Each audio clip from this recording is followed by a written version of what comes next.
তুমি বুঝতেও পারছো না, কিন্তু কাম চিন্তা আস্তে আস্তে তোমার আত্মবিশ্বাস, তোমার নিয়ন্ত্রণ আর তোমার মনের শান্তিটা কেড়ে নিচ্ছে।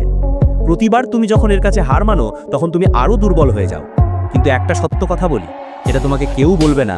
তুমি চাইলে এই লালসাকে হারাতে পারো, এবং সেটা শুরু হোক আজ থেকেই। লালসা শুধু ইচ্ছা নয়, এটা এক ধরনের ফাঁদ। এটা তোমাকে সাময়িক আনন্দ দেয়, কিন্তু পরে তোমার ভেতরটা একদম ফাঁকা করে ফেলবে। এটা তোমার মস্তিষ্ককে ধোঁকা দেয় যেন তুমি বড় কিছু অর্জন করেছো, কিন্তু বাস্তবে তুমি হারিয়ে ফেলো তোমার শক্তি, মনোযোগ আর ইচ্ছা শক্তি। সবচেয়ে খারাপ দিক হলো, এটা তোমাকে তোমার নিজের ইচ্ছার দাস বানিয়ে ফেলে।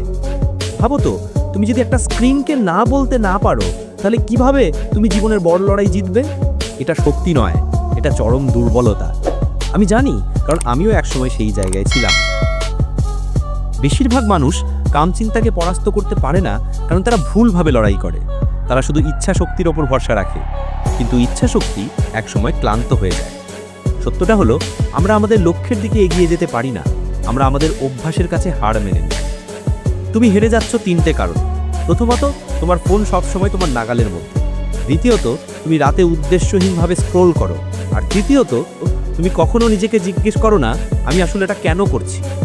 তুমি তোমার মস্তিষ্ককে খারাপ জিনিস থেকে আনন্দ খুঁজতে শিখিয়ে ফেলেছো। এখন মুক্তি পেতে হলে তোমার মস্তিষ্কটাকে পুনরায় প্রশিক্ষণ দিতে হবে, দমন নয়, বদলাতে হবে। এভাবেই তুমি জিততে পারবে।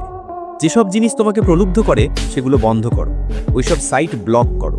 যে অ্যাকাউন্টগুলো খারাপ প্রভাব ফেলে সেগুলো আনফলো করো। নিজেকে নিয়ন্ত্রণে রাখার মতো পরিবেশ তৈরি করো, যেখানে খারাপ কাজ করা কঠিন হয়ে যায়। শুধু বাদ দিও না, বদলাও। নতুন ভালো অভ্যাস তৈরি করো। যখন কাম চিন্তা আসে, উঠে পড়ো, হাঁটো, ব্যায়াম করো, লেখো, কিছু করো। চুপচাপ বসে নিজের সাথে যুদ্ধ করো না, শরীর নড়াও, মন ঘোরাও।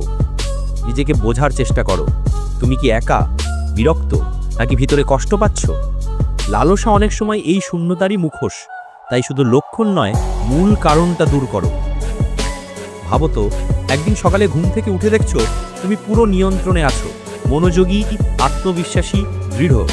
আর কোনো অপরাধ বোধ নেই, কোনো লুকোচুরি নেই, শুধু শান্তি আর স্বচ্ছতা। যখন তুমি লালসাকে পরাজিত করো, তোমার শক্তি ফিরে আসে, তোমার আত্মবিশ্বাস বাড়ে। তুমি আর প্রবৃত্তির দাস নও, বরং তুমিই নিজের জীবনের নেতা। তুমি দুর্বল নও, তুমি শুধু প্রশিক্ষণহীন। আজ থেকেই শুরু করো, লালসাকে হারাও, তোমার শক্তি ফিরিয়ে নাও। কারণ আসল যুদ্ধটা বাইরে নয়, এটা তোমার মনের ভেতর। আর সুখবর হলো, তুমি চাইলে জিততেই পারবে।